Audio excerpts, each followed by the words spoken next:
All right, so let's get into chapter 3. The title of this chapter is, Why Can't They Let Me Live My Own Life? The Controllers.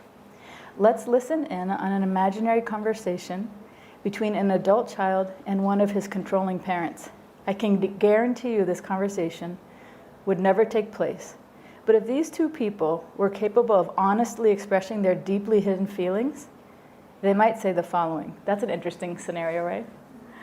The adult child would say, why do you act the way you do? Why is everything I do wrong? Why can't you treat me like an adult? What difference does it make to Dad if I don't become a doctor? What difference does it make to you who I marry? When are you going to let me go? Why do you act as if every decision I make on my own is an attack on you? Controlling mother's response. I can't describe the pain I feel when you pull away from me. I need you to need me. Now, how old, emotionally, internally, do you think that mother is who's talking like that? Do you think it's really a full-grown woman? No. How old? How old is somebody when they need their child to need them, even though she's an adult, body? Maybe 6 years old? 5, 4, 3? Very young, right? I need you to need me. So that's her inner child who's not healed, and now she's using the child as an object for her. That's why the therapist said that this doctor who wrote this book said, it would actually never happen this way, because she's not aware of that. I mean, she might say, I need you to need me, but she is not aware that it's something very deep, wounded inner child in her that's driving her to treat her own child like that. I can't stand the thought of losing you. Is that really a full-grown woman who wants the best for her child? No. That's her using him, right? Because the thought of losing you, if we're going to analyze it from an ahankara point of view, would be what? If you're analyzing it from this mother, if ahankara is the ego, her sense of identity I'm talking about, what would be her sense of identity? What would it be if she, quote unquote, loses the son? If he doesn't become a doctor and he doesn't marry the person she wants? What would happen to her sense of identity? Vilas? I think she would feel some sense of failure because her identity is that she's the woman, or she's the mother, of this person, of this adult, and that she knows best. She knows what's best for him or her, and if the child withdraws and takes independent decisions, then it shrinks her zone of influence and makes her smaller. Makes her smaller because it's like, well, wait a minute, then that means I don't know best, right? Is that what you're saying? Yes, and then the child is no longer part of her then. Like there's some kind of... he doesn't need her. Yeah. So, yes. So just her zone of influence is smaller and her identity becomes smaller. Mm-hmm. I understand it's smaller, but I'm asking in what way. So be specific. So that's why I'm trying to pin you down on what you're saying here. So her sense of identity, that's the whole definition of ahankara. So yes, it's going to get smaller, but in what way? The identity of I'm the mother. Right. That's a very big identity. Specifically what? I'm the mother of a doctor. Right. Be specific. When you get specific, then we can really look at it. So part of her is going to shrink. Her identity is going to get smaller as mother, but there's many different identities as mother, right? So I'm the mother of a doctor. That feels good, doesn't it? That must mean if my son's a doctor, then what? If you bump into an old friend and you're like, hey, how are you? How's your son? Oh, yeah, he's a doctor. What does that mean about her as the mother? From her point of view, what do you think? If she could say to anybody that my son's a doctor. Yeah, it makes her feel good that, that her son does something. It boosts her up, and if her son does something else, it would make her feel smaller in comparison to others. You're kind of circling around, but not on the bullseye. Jaya? If her son, she could tell somebody, my son's a doctor, what does that say about her as a mother? I think that she may be proud and maybe narcissistic or something. I don't know. Because using him as an object, right, to make her look, right? Yes. Make her look good. In other words, I'm accomplished. I mean, some stupid mother couldn't raise a son to be a doctor, could they? So that means I'm also smart. Yeah. So that's what I'm saying is when you're analyzing the ahankara, you have to be specific. We're talking ahankara, that's identity, yes. We're talking mother, yes. But what specific thing? Because then you can see how this whole thing works. If you just say mother and her identity, well, that's what the whole thing's about. But specifically, the fact that she's saying my son's a doctor, I want him to be a doctor. Why is that so important to her? Because it makes her look smart. That's how you have to think of it. And why is it so important for him to get married, do you think? From her point of view, if you're in her shoes, why is it so important for him to get married? Related to her ahankara, what do you think? Jai, you got some ideas? Yeah, I heard that sometimes that then mothers become jealous because they feel like they're being replaced. So maybe she feels like that I'm the mother of a doctor, and why does he need somebody else? But in this Perhaps. case, I thought it said she wanted him to get married, doesn't it? Oh, is it? What? Okay, he's saying, what difference does it make to you who I marry?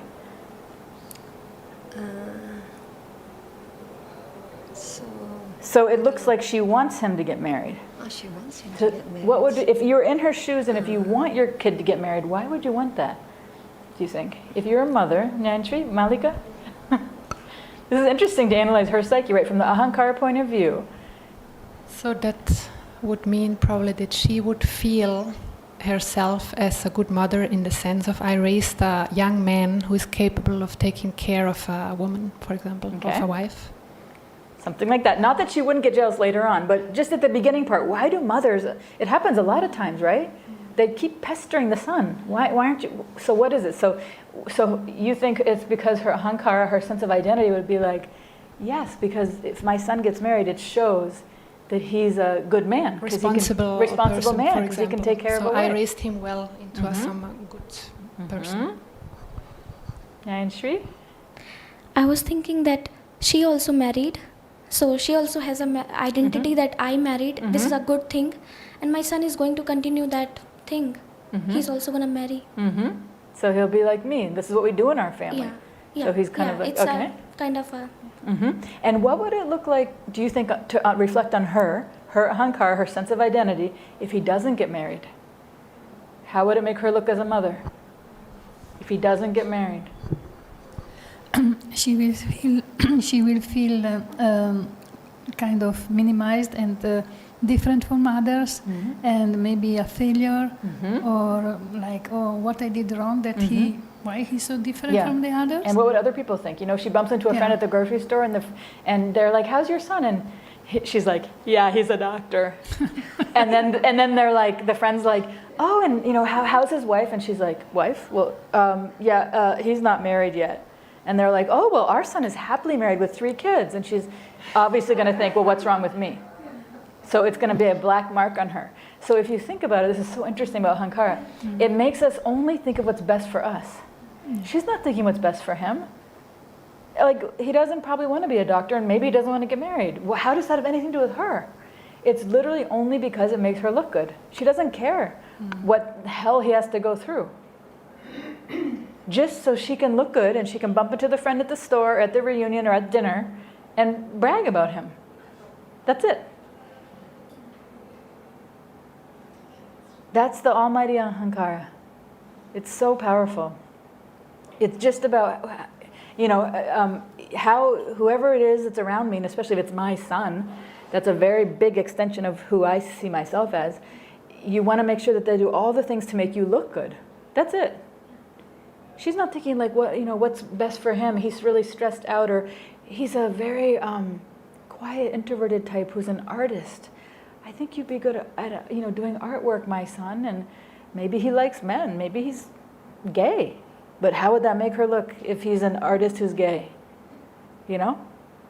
Some moms would be open to that, but a lot of them have this ahankara that my son should be a doctor or an engineer and get married and have 3 kids, and you're in a box, you know. And some sons end up committing suicide because they're so stressed out because they can't meet mom's needs, And they've repressed so long that they're gay and so long that they're an artist. Instead of the mother who realizes, wow, you're an artist and that's so special. And wow, you love other men, that's so interesting, you know, tell me more, let me support that. There's a rare mother who would be able to be emotionally healthy enough that she stands in her own lane and she sees and celebrates her son, whoever he is, however he is, right? That takes a lot of personal work you've done on yourself to be able to really, you really should have a license to be a parent, you know, to be able to really give the child what they deserve. But typically it's what you said, it's more of the narcissistic view, which some psychologists say that everybody has some sort of narcissism to them. When it's severe, it's called NPD, narcissistic personality disorder. But most people have it to some extent because that just means we have an ahankara and we're focused on ourselves. And you know, even as a mother, they're not really excused from that.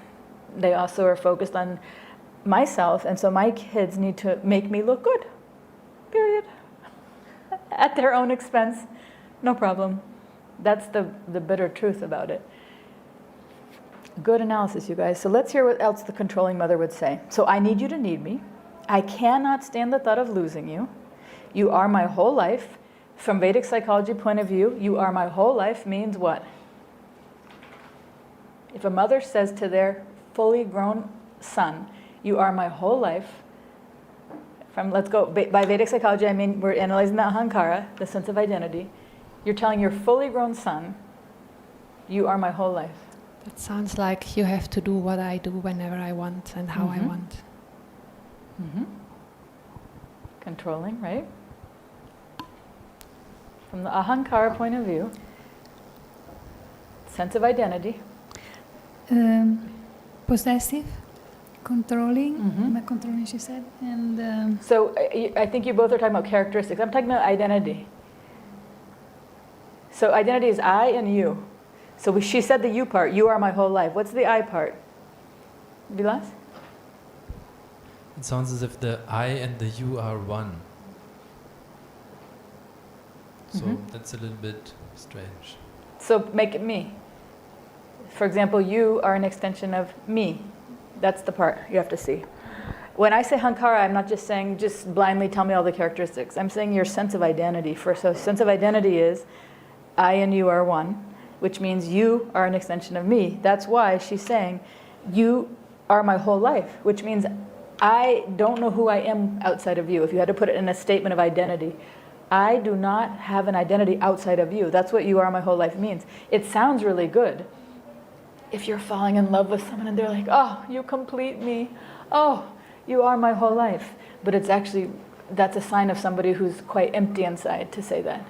Because if you're full inside, there's nobody who's going to complete you. You're meeting that person and you're complete. And to say, I don't know who I am out of you, that's a serious identity crisis. And for a mother to say that to a son, it's so damaging to the son. How much pressure could you put on a person? You know? So if the mother was healthy and she had done all of the work she needed to do to really truly be a authoritative style mother, what would she say to the son? Let's rewrite that sentence. You are my whole life. Instead, what would she say to the son? You have an idea, Jaya? Malika? Go ahead, everybody can give it a shot. You can pass the mic back to these guys too if you guys want one. You can participate too. So whatever you you love to do and do it, I'm happy with that. Beautiful. You see how nice that sounds? Say it again. Whatever you love to do and do it, I'm happy with that. Beautiful. Do you see the difference? Do whatever you love to do. Please do it, and I'm happy with that. Perfect. Anybody want to share other ideas? What would the mother say? Malika? Do you have an extra mic you guys can leave back there? Yeah, that's good.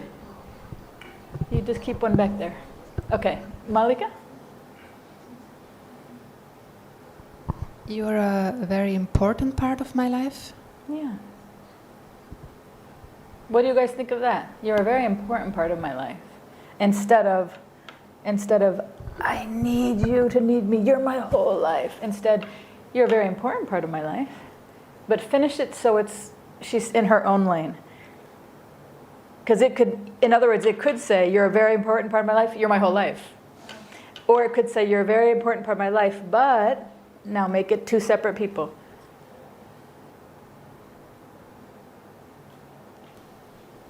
You want to try, Jaya? You have your thing on the tip of your tongue, or Malika? Yeah, I thought that I would say I'm proud of you. I'm proud of you. Yeah. Very good. You see how that's different? That means I and you are two separate people. So you're a very important part of my life, and I'm proud of you. That means I see you as, I accept you as you are, whatever that is. You want to add something? Thinking? Okay, wheels are turning. Okay. You are important for me, and that's why I'm happy when you are happy. Good. You're very important for me, and that's why I'm happy when you're happy. So it's giving him space to be whoever he is. Good. Did you have something, Kamala? You are my dear boy, my dear son, and I'm happy when you are happy. Good. You see, that gives him freedom.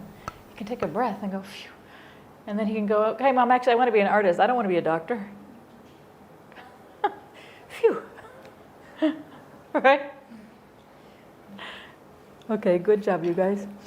I'm terrified that you're going to make some horrible mistakes. I mean, what kind of pressure do you put on a kid? Isn't life stressful enough? I mean, isn't it stressful enough as, the mom is supposed to be your soft cushion for whatever stress and strain you're having. Because us alone are already probably stressed out that we're going to make mistakes. So you don't need the mom being stressed out and telling you you're going to make mistakes. That is the worst, you know? So why do you think a mother would be so terrified that their adult son is going to make mistakes? Why would it be? Nyanshri? Maybe because it will make her feel bad, in a sense that she has an identity, she's a good woman, she's a good mother, and he does something and it comes on her, because she raised him. So simplify it into one thing. Whenever you're doing ahankara, it's I and you. So if you, as the mother, saying to the son, if you make a mistake, bring it back to her. How does that reflect on her? Kamala? Or go ahead. When you make a mistake, it will make me look bad. That's it. Nutshell. It's not that hard. It's a math equation. Basically, I need to always look good and perfect because that's how I am, first of all. And second of all, you better not make me look bad because I'm pretty much, a perfected being. So you better not make a mistake because see, I don't make mistakes and you better not be my mistake. That's how the ahankara makes us think. It really blocks us from seeing our own mistakes, But the truth is we all have some mistakes that we've made or some imperfections. And we, at some level, we have a defense mechanism to cover that, to cover our mistakes. That's why we don't like it when somebody points it out. When somebody says, you have this thing about you, it's like, oh, it feels so bad, right? And we feel shame, we feel anger, we may even feel rage. We want to throw something back at that person, some criticism or insult back, because we don't like to hear our own, anything negative about ourselves. So if you have a son, like this woman, with her son, she doesn't want him to reflect any bad side of her. But as a therapist I used to work a lot with kids, now sometimes with kids, and it's always, I'm sorry to say, people aren't going to like this, but I have to say the truth, it's always the parent's fault. I've never met a bad kid, honestly. I've met a lot of bad parents, a lot. But when the kid comes in, the parents are dragging them in and being like, look at what my boy did. And I'm like, ding, look what you did. And they don't like to hear it. And I'm fine, go to another therapist, but I'm not going to pick on the kid. It's never the kid's fault. It's always bad parenting. And that's why I say it's not really, you can bring your kid, but it's just going to reflect on, what you don't know and how you've really hurt them. And they're just reacting to your bad behavior, to your bad parenting. Even the worst, most horribly behaved kid.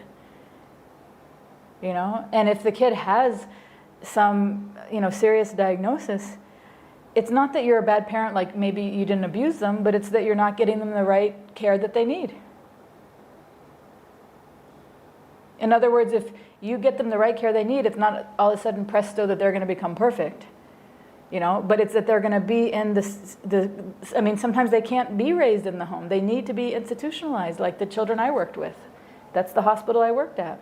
The kids were institutionalized, but oftentimes the parents wait too long, and it gets too bad, and the kid, after he kills the family pet, then it's like, oh, maybe there's something wrong. And they don't even still have the idea. They have been put in the custody of the state, and the state has to put them at the hospital. So that's not the parents' fault. It's just that they're not educated. It's a very scary decision to take your child and put them in, and they think it's going to be worse there. That you hear horror stories of how they're treated there. But it's also like, this saying of like the frog in the boiling water. Like to some professional on the outside who's not emotionally invested in that family or that child, it's very obvious at the point when they need to be institutionalized or to be getting more higher level of care for that child. But to the family, that child has been progressively getting worse. And when you're with somebody and they're getting worse and worse, it's not so obvious. You know what I mean? When something's just gradually, if you've been in a romantic relationship too, it's like falling apart, but you're like, well, we still had that nice night together. And then it's like a week of fighting. But we're going on vacation next week together. Like you kind of play down the part that is not good, and you highlight the one good thing. And that's like the ahankara is very good at that too, at rationalizing, right? Helping rationalize, why it's still good. So that also is an effect with when you have a child who needs more care, more care than you can provide, and you can't see it. The ahankara makes you get defensive and rationalize and not really give the kid what they need. And so that's why I'm saying it's not bad parenting. That's a very broad category. So some bad parenting is completely abusive, and some is just oblivious, not even having a clue at all about the kid, and some is just denial. Like, I'm not ready to make that move for my child, but the child's suffering. And I always say to parents like that, if your kid was hurt physically, just imagine their leg is broken, or they had a car accident, would you be like, let's give it another month? They're like bleeding out, and you're like, well, it's not that bad. It's like, if they're bleeding and their neck's broken and their leg's broken, you're not going to say, well, let's just see, I think we should, actually, there's a really good Band-Aid, I could put it on. Is that working? I mean, that's how it looks, to a professional who can see it and who's trying to tell the parents they need more help now. They're suffering, and there's nothing you can probably do. So that's what I'm saying. Bad parenting is not so easy to just think it's abuse. A lot of it is denial, or not understanding how bad the situation really is, or fear, being afraid, Anyway, you're my whole life, and I'm terrified that you're going to make some horrible mistakes. It would rip me apart to see you get hurt. I'd rather die than feel like a failure as a mother. Look at that. So why would she care so much if her son gets hurt? Remember, from the ahankara sense of identity, why would she care so much if her son gets hurt? Is it really because she loves him so much? Come on. Let's just rip this thing apart.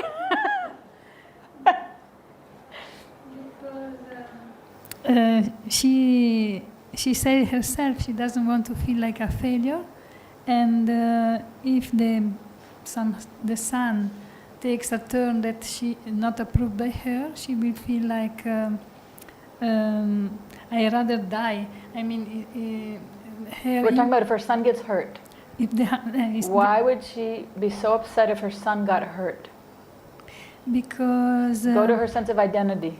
What does that say about her if her son gets hurt?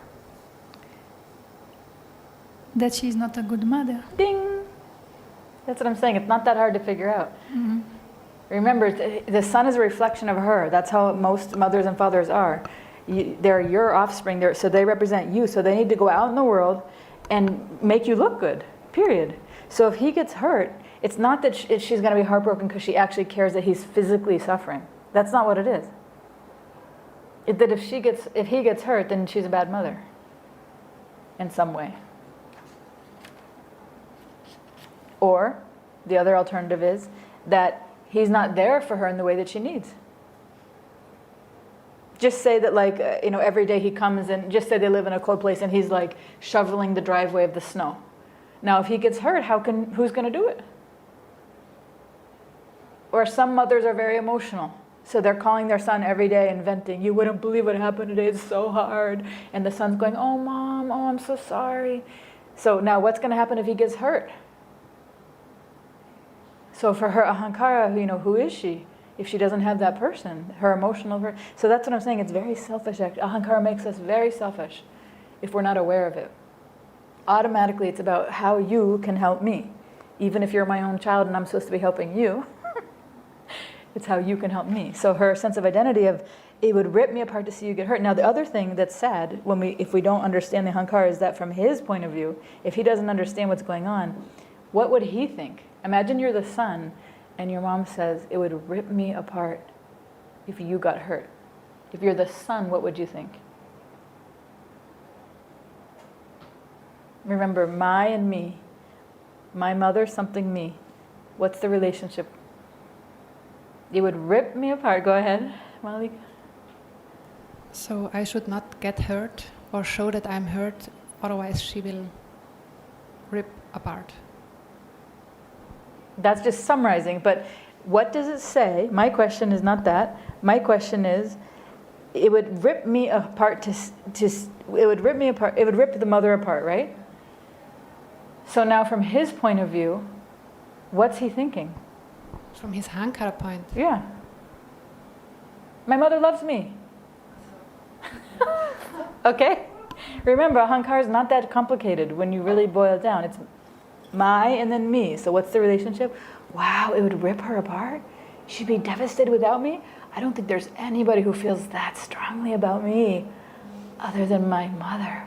Wow, she really loves me. No, that's not what it is. So you have to, that's what I'm saying, you have to understand what that really means. What does it really mean? That's what he would be thinking if he's unaware of how the ahankara works.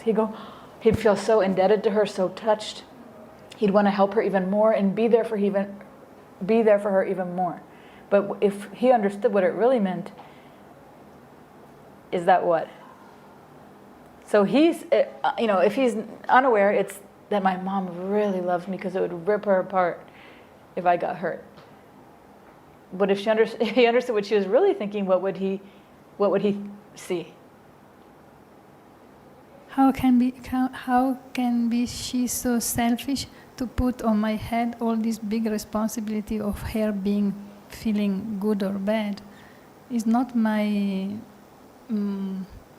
duty to related to the specific thing about being hurt. You're on the right track. So my mother's feeling hurt because she needs me to feel good. Yeah. And so it doesn't have to do with me. Me. Yeah. It doesn't have to, it's not about my well-being. Yeah. That's the punchline. This is a bitter truth, but it's good you see it because it's going on all the time in all of our relationships. I'm just blowing it up on this one. But look at anybody in your life. The relationship will come to an end if you can't meet their needs. And sometimes it's not obvious what their needs are, But if you're like, well, why did they stop talking to me? It's like, oh, some of the times it's obvious what they're getting out of you and also what you're getting out of them. And sometimes it's not. And then you have to analyze, oh, I wasn't available anymore in this way for them. Or I wasn't giving them money. I wasn't giving them time. I wasn't giving them praise. I wasn't being so agreeable. I wasn't fill in the blank. But there is something they're getting from you to make their sense of identity feel good.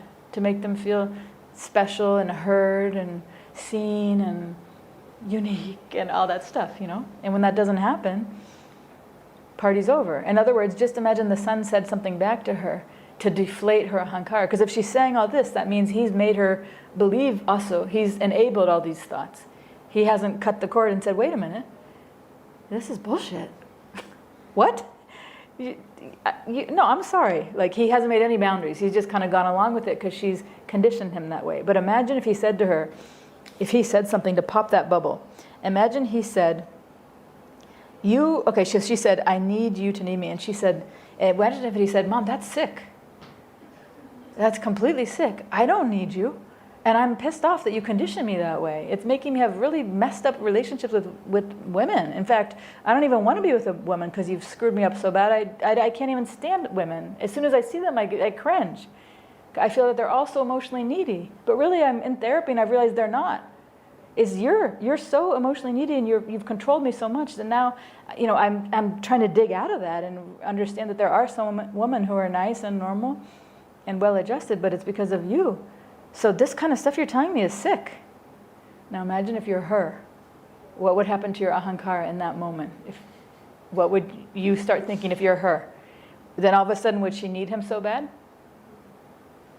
No. How would she feel? I think she would feel hateful. Yeah. Because he's so ungrateful for all what I've done. All that I've done for you as your mother. I mean, how could you? I've done everything for you. And I want you to need me, and you don't even need me. This is just crap, you know? You're the worst son ever, you know? I'm not sick, you're sick. I mean, she would go off, right? But would she need him anymore? Would she want him anymore if he talks to her like that? Do you see how easily the ahankara can deflate and the person's mind can change? That's what I'm saying. She's saying all that because he's feeding her sense of identity. But as soon as he cuts the cord, I'm not advising to do it. I'm just showing how the ahankara works. It's not that she has some undying need for her son. It's just that he's filling this role for her because he hasn't made the boundaries yet and he hasn't cut it, you know. But as soon as he says anything to pop her out of that illusion, she's going to be like, I hate you. You're the worst. You're this, you're that. And she's not going to need him like that anymore because he's not pacifying her and fulfilling that sense of identity of who she thinks she is.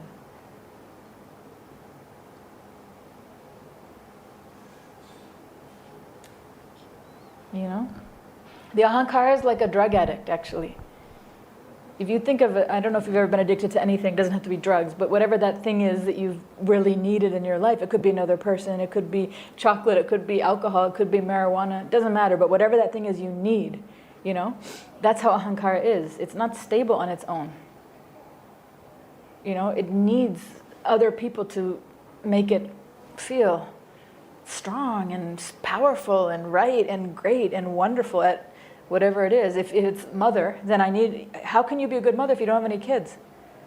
So not only do you need a kid, but you need the kid to kind of worship you in a way. You know? So all of a sudden the kid cuts you off and is like, Mom, that's sick. Like, you can't use me like that. All of a sudden, her sense of mother, good mother, bloop, it just deflates, you know? So then she's like a drug addict. She's like, I need you. I mean, look, if you just imagine we didn't know that she was saying this about her son. You can see how it sounds like an addict. Look what she said. You know, when you pull away from me, that's how it feels if you can't have your cocaine, just say. You know, I need you to need me, I need you. You know, I can't stand the thought of losing you. That's how drug addicts sound. I used to work at a drug addiction treatment center where they lived there, you know.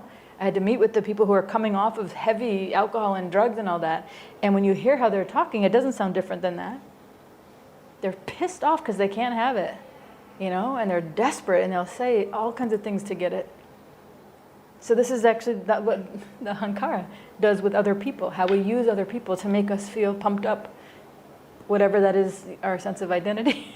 And she's like, oh, God, no. Yeah, that's the ahankara. Yep. So I'd rather die than feel like a failure as a mother. So because her sense of identity is so strong as mother, you know, if she loses the son, then she, you know, which means then feel like a failure as a mother, then she'd rather die. Because what it's really saying is her ahankara, her sense of identity, who I am, is so strong as mother.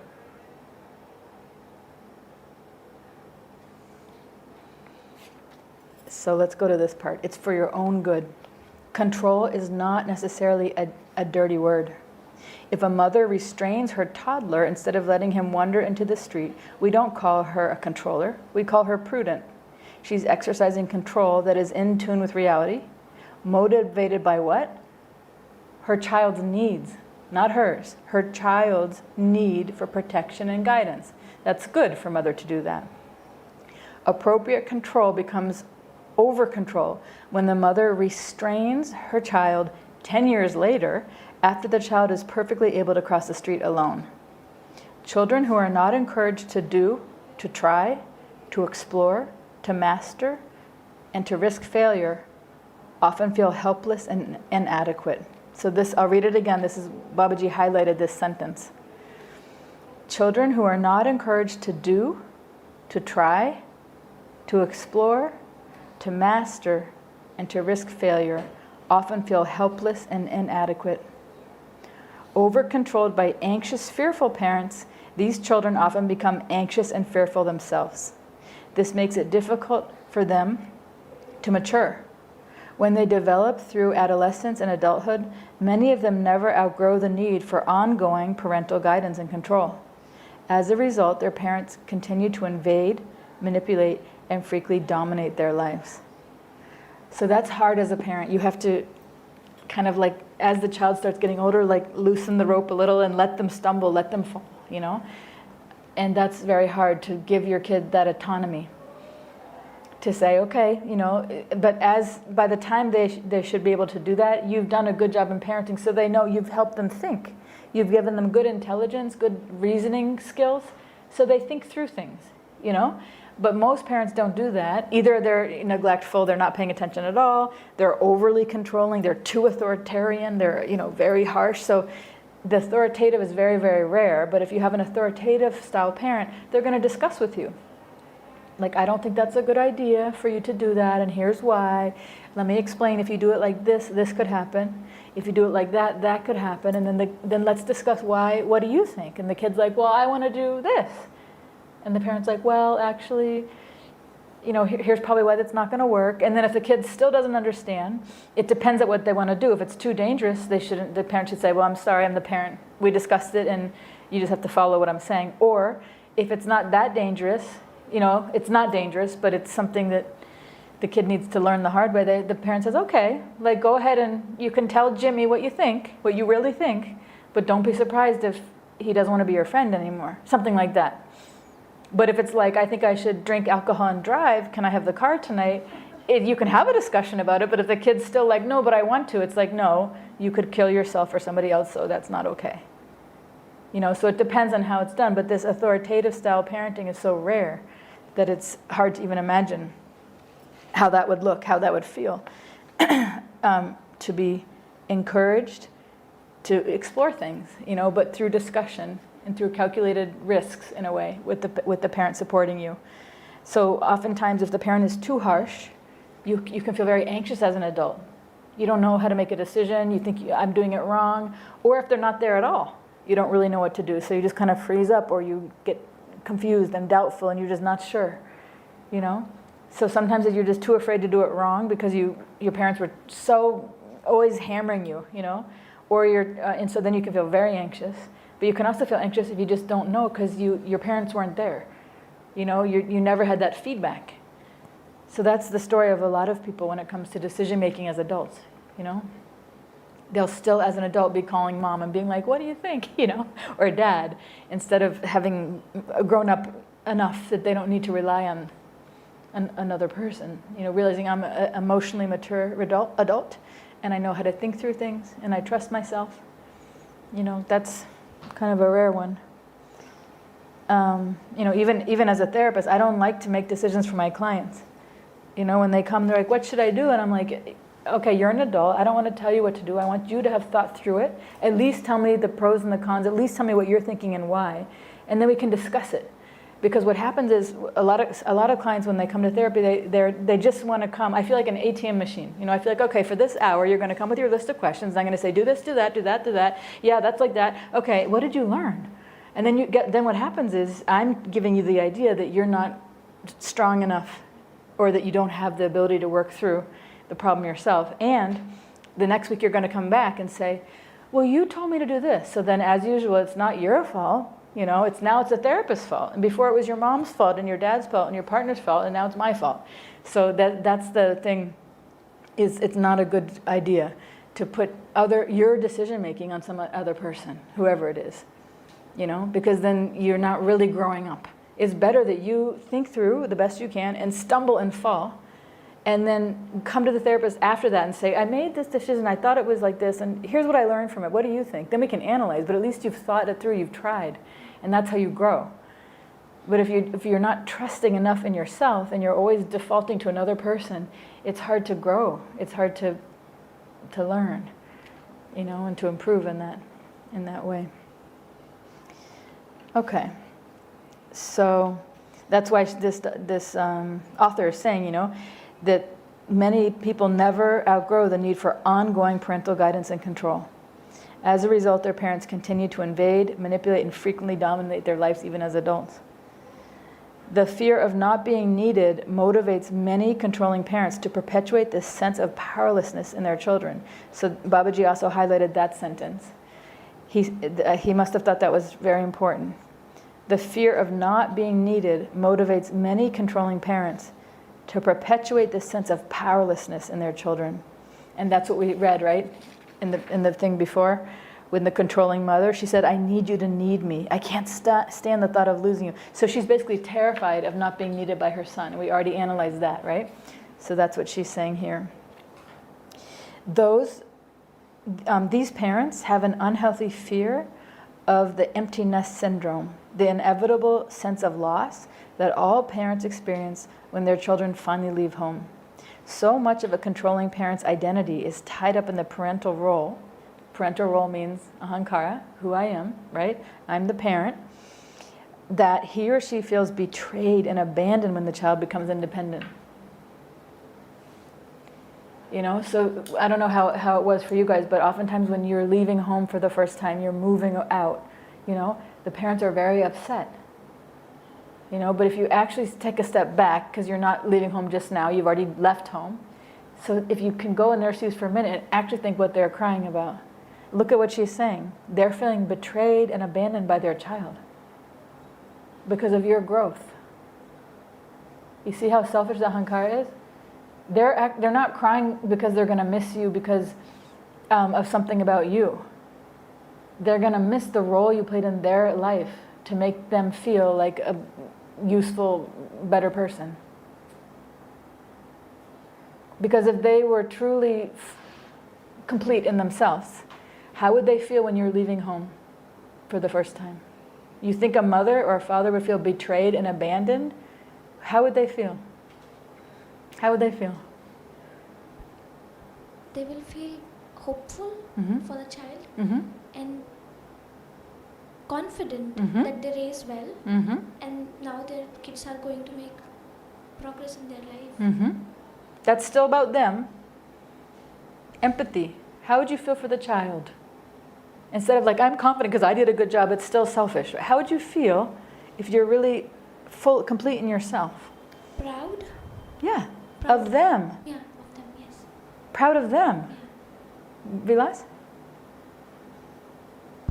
Also excited for the child because now the responsibilities for the child, you know, drastically grow and there's so many things to do and to discover. Yes. And they would maybe also remember how it was for them Yes. when they had this moment. Yeah, very good. Proud, excited.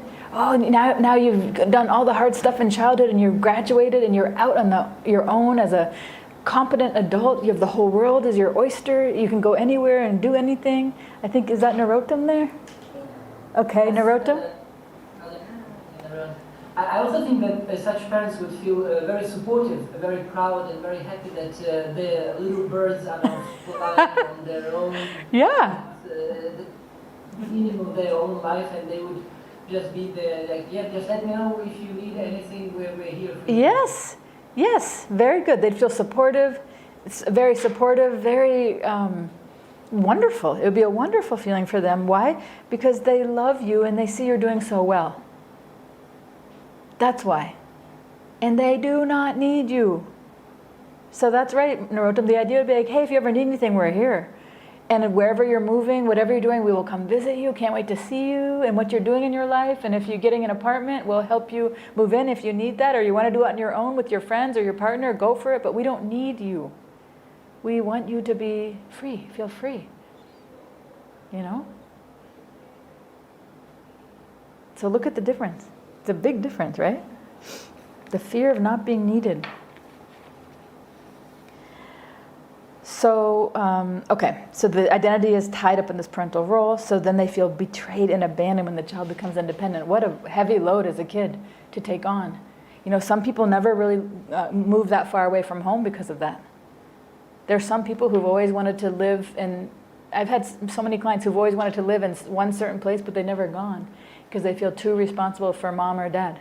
So they stay close by to be part of the family or whatever. They can't even dream of even taking a vacation sometimes, too far away from the home, from the family. They feel so, because they can feel, or maybe their parents have even told them that they need them, or they may even have said, I would feel betrayed or abandoned. How could you leave our family? You know? So then the next sentence says, what makes a controlling parent so insidious is that the domination usually comes in the guise of concern. That's the thing. It's like a trick. They're not going to probably say, you betrayed me, you abandoned me. They're going to be like, I'm worried for you because, you know. And they can say something about, maybe they know one of your weak spots. Like they'll say, you know, you're not that good at keeping the apartment very clean, or you don't know how to cook. What are you going to do without me? You know, I'm going to be, you know, whatever your weak thing is, they'll come in there and be concerned. It'll look like they're concerned, but really, they need you to keep you close so they can feel good about who they are in the world as your mother or father. So that was underlined by Babaji. What makes a controlling parent so insidious is that the domination usually comes in the guise of concern. Phrases such as, this is for your own good, or I'm only doing this for you, and only because I love you so much. They all mean the same thing. I'm doing this because I'm so afraid of losing you that I'm willing to make you what? Miserable. Just for you. Only for you. Direct control. There's nothing fancy about direct control. It's overt, tangible, right out in the open. Do as I say, or I'll never speak to you again. Do as I say, or I'll cut off your money. If you don't do as I say, you'll no longer be a member of this family. If you go against my wishes, you'll give me a heart attack. So many of these ones I've heard, you know, when my clients saying what their parents have said and done to them, and they're in these very stressful situations because they're too afraid, you know. Well, what if they cut off my money? I need my inheritance. I need that money, so I'm going to put up with this crap for another 20 years. You've already ruined your life by then. Instead of just saying, I don't care about the money, forget it. I'm going to live my life, you know. It's because they've been raised by these parents, so since the beginning they've been controlled and manipulated in that way. It's super hard to break out of that, right? To just break away and be like, I don't care. So they have you in this weak position where you're always like, oh, but if I do that, you know, and sometimes one of the helpful things in therapy is saying all the things you have in your head that are keeping you stuck. What are all the things, if you're stuck in some situation? Because all those things can be rewritten, and you don't have to play by their rules anymore. That's one of the liberating things when you're in therapy. You can figure out, wait a minute. Because oftentimes you don't realize the rules that you're going by. But if the therapist and you start writing them down, it's like, oh, that doesn't even make sense. I never said it out loud, but that doesn't make sense. No, I actually don't have to do that for them, or be there for them, or agree to that thing. You know, and then when you start breaking those down and doing what you need for you, of course they're going to freak out. But, oh well, you're going to live your life. You know? Direct control usually involves intimidation and is frequently humiliating. Your feelings and needs must be subordinated to those of your parents. You are dragged into a bottomless pit of ultimatums. Your opinion is worthless. Your needs and desires are irrelevant. The imbalance of power is tremendous. Michael, a charming, sweet-faced 36-year-old advertising executive, provides a good example of this. He came to see me because his 6-year marriage to a woman he deeply loved had become extremely shaky as a result of a tug-of-war between his wife and his parents. The real problems didn't start until I moved to California. I think my mother thought it was a temporary move, but when I told her that I'd fallen in love and planned to get married, it hit her that I wanted to settle down there. That's when she really started turning on the pressure to bring me back home. I asked Michael to tell me about we were planning to go out to Boston for my folks' anniversary party when my wife came down with this horrible flu. She was really sick. I didn't want to just leave her, so I called my mother to cancel. Well, first off, what did she do? Burst into tears. Do you think she was crying because his wife is sick?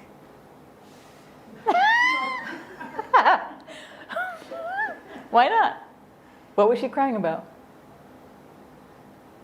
From the ahankara point of view, from her sense of identity, what was making her cry? Malika? So now she was not as important anymore, but the wife was more important. Mm-hmm. Yep. And how's it going to look at the wedding anniversary, right? It was her, right? When all of their friends are there, and they say, "Where's Michael?" What would she say? What's she going to say?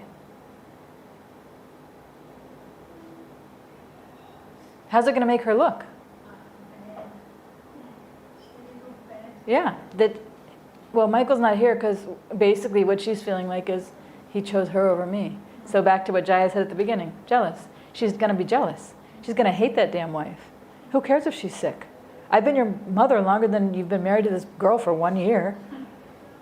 Have her own family come help her, but you better be at my anniversary.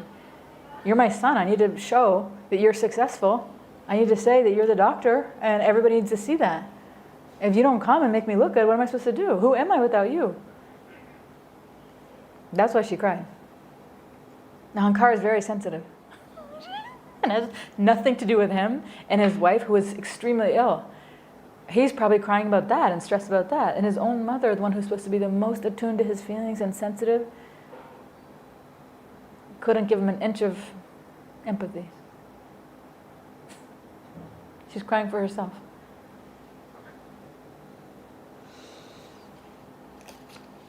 She bursts into tears. Then she tells me, "If you don't come for our anniversary, I'm going to die." So listen what he did. So I caved in and I went to Boston. He left the sick wife. I got there in the morning of the party, but right off the plane, they start in that I should stay the whole week.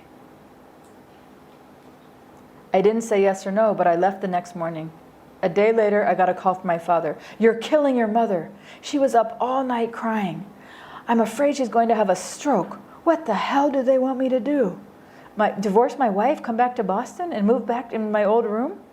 Michael's parents could pull his strings from 3,000 miles away. I asked him if his parents had ever come around to accepting his wife.